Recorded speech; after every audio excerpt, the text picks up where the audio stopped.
చిన్నపిల్లలకి జలుబు దగ్గు కఫం ఏ వచ్చినా సరే వెంటనే టానిక్స్ వేసేస్తాము.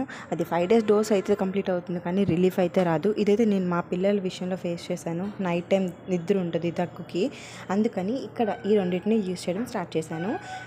రిలీఫ్ అయితే వస్తుంది, కాకపోతే కొంచెం టైం పడుతుంది అంతే. ఇదేంటంటే కరక్కాయ అంటాము. ఆ పక్కన చిన్న పిక్ ఉన్నది కదా, దాన్ని ఇండు పిక్ అంటాము. ఈ కరక్కాయని మనం ఏంటంటే కొంచెం బ్లాక్ కలర్ అయినంత వరకు కాలుస్తాం అనమాట. కాల్చిన తర్వాత ఒక రఫ్ సర్ఫేస్ ఉన్నది, మన ఇంట్లో తిరగలి అవి ఉంటాయి కదా, చిన్న సన్నికాలు లాంటివి, దాని మీద అది బాగా వాష్ చేసుకొని కొంచెం వాటర్ వేసి, చాలా కొంచెం, లేకపోతే మళ్ళీ ఇది ఏంటంటే వాటరీగా అయిపోతుంది ఫుల్గా. సో కొంచెం వాటర్ వేసి ఇలా నూరుతాం అనమాట ఈ పేస్ట్. తర్వాత సేమ్ అలాగే కొంచెం వాటర్ వేసి ఎండుపిక్క కూడా అరగదీస్తాం అనమాట. అరగదీసి ఈ రెండింటిని మిక్స్ చేసి తాగించాలి. కొంచెం వాటర్ కలిపి తాగిస్తే సరిపోతుంది. రిలీఫ్ అయితే తప్పకుండా వస్తుంది. ట్రై చేసి ఎలా ఉందో చెప్పండి నాకు. బాయ్.